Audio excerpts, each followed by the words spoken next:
Dr. Zildar's three stalks contracted in what her species considered deep concern as she reviewed the medical scans of the human lying on the biobed. The data was catastrophic. "This specimen won't survive the night," she announced to her medical team aboard the Galactic Coalition medical frigate Mercy's Hand. "Multiple organ failures, severe internal hemorrhaging, fractured skeletal structure in 12 locations, and cranial trauma that would kill most species instantly." The human, identified as Captain James Mitchell of the Earth Defense Force, had been recovered from a destroyed shuttle after a skirmish with pirates near the Andromeda Junction. He was the sole survivor, if one could call his current state surviving. "Should we begin death rites according to human customs?" asked Nurse Vox, a methane-breathing Caltharian who observed through a protective shield. "Not yet," Zildar said, though she knew it was merely protocol. "But prepare the stasis chamber for body preservation. His people will want to retrieve him." The truth was uncomfortable: humans were fragile. Everyone in the Galactic Coalition knew it. They had no chitinous armor like the Vraksh, no regenerative capabilities like the Phyloxians, no redundant organ systems like the Zentarii.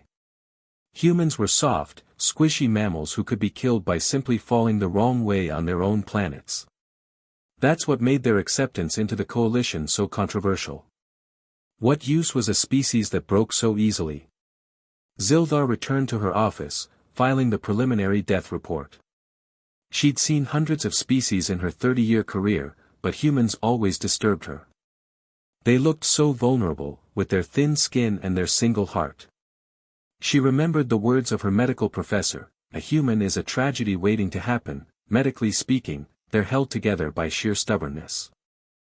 8 hours later, her communicator chimed urgently. "Doctor, you need to see this." Vox's voice trembled with confusion. Zildar rushed to the medical bay, expecting the worst. Instead, she found her entire medical staff gathered around Captain Mitchell's biobed, their various appendages pointing at the monitoring displays in disbelief. "What's happening?" she demanded. "His vital signs are improving," Vox stammered. "The internal bleeding has stopped. His fractured ribs are already showing calcification. His brain swelling has reduced by 40%. "That's impossible," Zildar hissed, pulling up the scans herself. But the data didn't lie. The human who should have died hours ago was healing at a rate that defied every medical text she'd ever studied. "Run a full diagnostic on all equipment," she ordered. There must be a malfunction. But there wasn't. Over the next 6 hours, the medical team watched in stunned silence as Captain Mitchell's body performed what could only be described as a miracle. Bones knitted together with unprecedented speed. Damaged tissue regenerated. His organs, which had been on the verge of complete failure, began functioning normally again.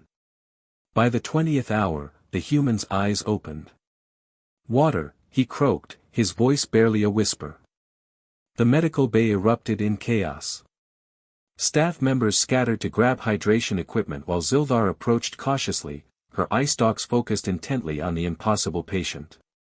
"Captain Mitchell," she said carefully, "you should not be conscious. You should not even be alive." James managed a weak smile. "Heard that before, document. Never stopped me yet." Over the next 2 days, Zildar conducted every test she could think of.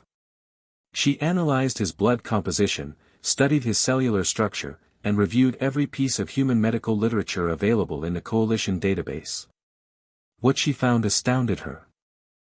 Humans had something called a healing factor that operated on principles unlike anything else in known biology. Their bodies flooded with chemicals that reduced inflammation, increased cellular reproduction, and prioritized critical repairs automatically. They had an immune system so aggressive it sometimes attacked their own bodies.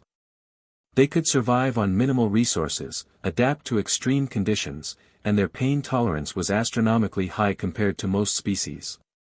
But more than that, humans had something the data couldn't fully explain, a will to survive that bordered on supernatural. "On Earth, we have a saying," Captain Mitchell told her on his 3rd day, now sitting up and eating solid food against all medical predictions. "What doesn't kill you makes you stronger." Our bodies learned to heal because our planet tried to kill us for millions of years.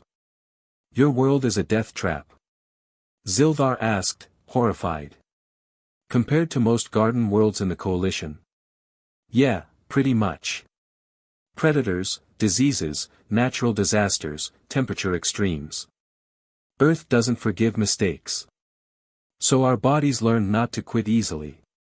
Zildar thought of her own homeworld, carefully balanced, peacefully evolved, where natural selection had been gentle. Her species had developed intelligence and cooperation precisely because they didn't need to develop physical resilience. We thought humans were fragile, she admitted quietly. James laughed, then winced, touching his still healing ribs. We are fragile, document. We just refuse to stay broken. By the 5th day, Captain Mitchell was walking around the medical bay, charming the staff with stories of Earth and insisting he was ready to return to duty. Zildar reluctantly cleared him, though she insisted on weekly checkups. As she watched him leave, heading back to his ship with barely a limp, Zildar updated her medical report. Her conclusion would send ripples through the coalition's medical community. Human physiology is not defined by its vulnerability, but by its recovery.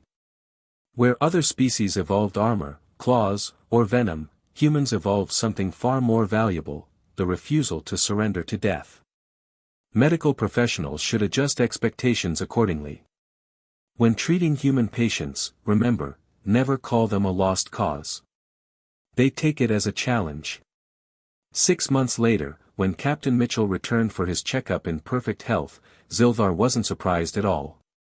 She was beginning to understand what made humanity so dangerous, and so valuable, to the coalition. They were survivors. And survivors didn't know how to quit.